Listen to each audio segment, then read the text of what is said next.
Assalamualaikum warahmatullahi wabarakatuh, saudaraku semuanya, dulur-dulur pemirsa Tembelang TV, wabil khusus dulur warga Kota Jombang yang senantiasa saya cintai. Alhamdulillah dulur, ungkapan rasa syukur senantiasa kita panjatkan kepada Allah Subhanahu wa Ta'ala, dikarenakan kita masih diberikan kesempatan untuk bertemu lewat video saya.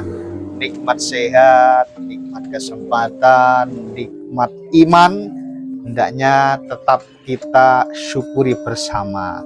Saudaraku, untuk di video saya kali ini dulur, saya akan kembali membaca antologi legenda Jombang dari buku yang ditulis oleh Mas Dian Soekarno. Ini bukunya. Halo.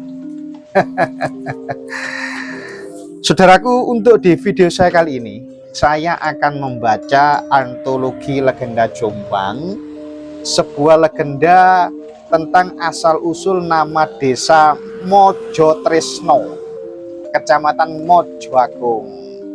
Dulur-dulur Mojo Tresno, Mojo Agung, piye kabare dulur? Wis muga-muga tansah pinaringan sehat, seger kewarasan, awake dhewe diparingi lancar sak kabeh-kabeh, tetep iman, amin ya robbal alamin. Dulur, di membaca saya kali ini saya ulangi lagi, yaitu tentang asal usul nama desa Mojo Tresno yang ada di Mojo Agung, Kabupaten Jombang. Segera kita mulai. Bismillahirrahmanirrahim. Perang Diponegoro yang membangkrutkan VOC atau Belanda pada kurun waktu tahun 1825 sampai 1830 ternyata membuat pihak penjajah Belanda naik pitam, bangkrut, rugi, kalah asline londo waktu itu melawan orang-orang Jawa waktu itu yang dipimpin oleh Gusti Pangeran Diponegoro. Meskipun mereka sudah menyetujui permintaan Pangeran Diponegoro sebelum dibuang ke Makassar, bahwa para pengikut Diponegoro tidak ditangkap. Namun terdorong rasa sakit hati yang menghujam pasca peperangan besar yang mereka sebut Perang Jawa itu, Belanda tetap melakukan pengejaran. Tak urung para pengikut setia sang pangeran harus pandai meloloskan diri dari kejaran and company Belanda. Memang betul saudaraku. Jadi pasca perang Pangeran Diponegoro, setelah perang usai itu, para pendukungnya yang tidak mau kompromi lagi atau nyerah kepada Belanda dikejar-kejar terus. Kalau bisa ya dieksekusi atau dibunuh. Maka banyak yang melarikan diri. Nah, saudaraku, salah satu pengikut Pangeran Diponegoro ini bernama Buyut Ali. Beliau memilih menghindari kejaran Belanda dan antek-anteknya dengan jalan berlari ke arah timur. Setelah beberapa waktu masuk hutan, keluar hutan, naik gunung, menuruni lembah, Buyut Ali akhirnya menemukan cara paling aman menghindari para pengejarnya. Upaya yang dilakukan dengan memanfaatkan aliran sungai Brantas dan cabang-cabangnya. Beliau mengambil dedaunan yang menutupi sekujur badannya ketika berenang, atau lebih tepatnya menghanyutkan diri pada aliran sungai yang menjadi urat nadi utama perekonomian sejak zaman Mataram kuno di Jawa Timur. Langkah Buyut Ali ternyata sangat jitu dulu. Beliau akhirnya selamat hingga mendekati wilayah eks Kota Raja Majapahit. Sebelum keluar dari sungai, Buyut Ali memastikan apakah kondisi sudah aman ataukah belum.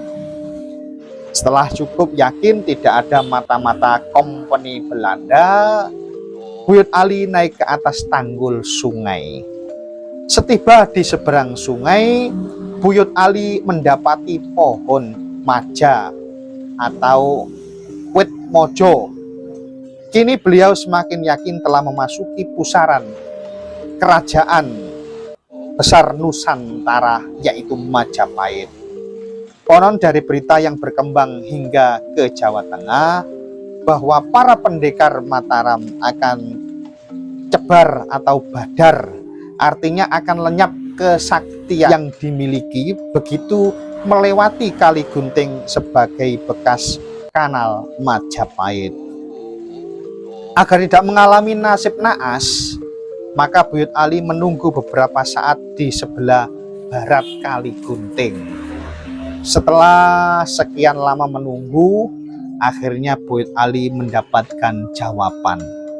Agar terhindar dari bala atau musibah, satu-satunya jalan adalah menikahi gadis Majapahit. Maksudnya adalah gadis yang ada di wilayah area dekat Majapahit, karena waktu itu tahun pertengahan abad 18 kerajaan Majapahit sudah tidak ada, dulur. Jadi jangan diartikan, oh loh kok masa di Ponorogo kok ada Majapahit. Maksudnya adalah wilayah Majapahit waktu zaman kekuasaan Majapahit.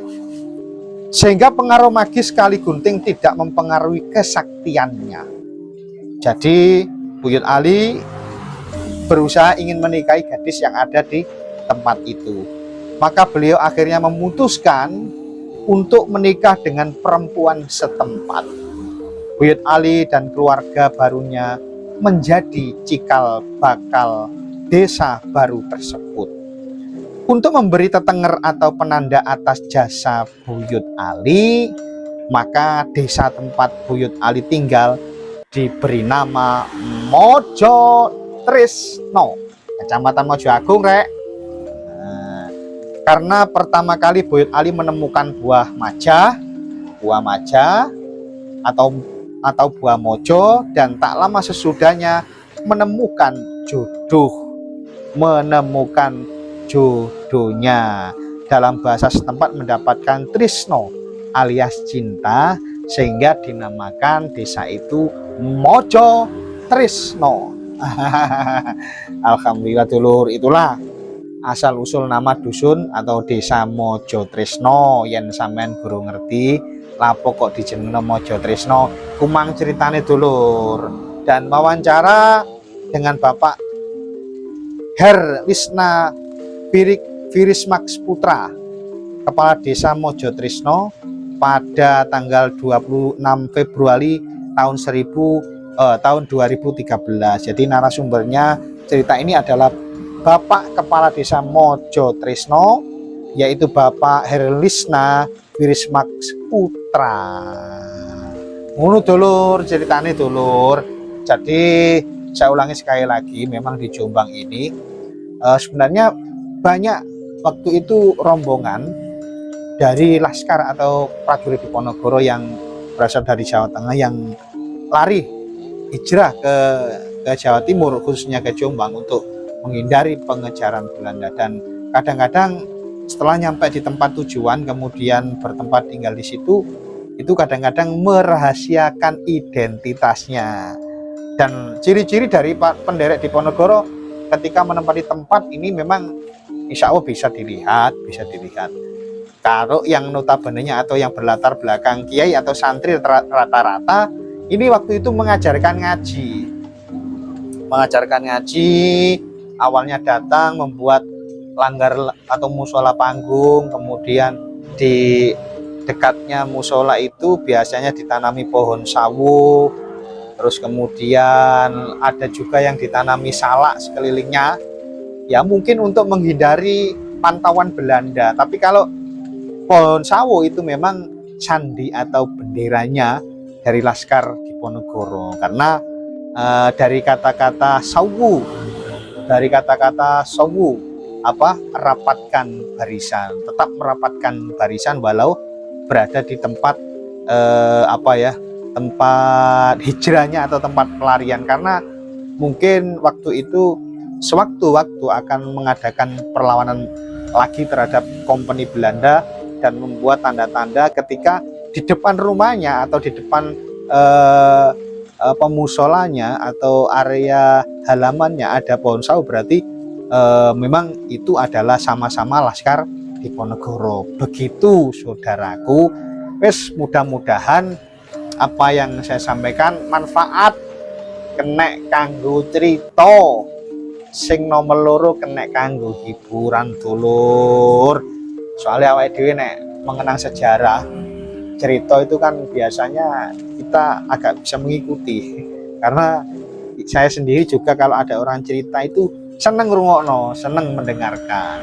Oke dulur, terima kasih. Ada kekurangan mohon maaf yang sebesar-besarnya, dan saya akhiri wallahul muwaffiq ila aqwamit thoriq. Wassalamualaikum warahmatullahi wabarakatuh.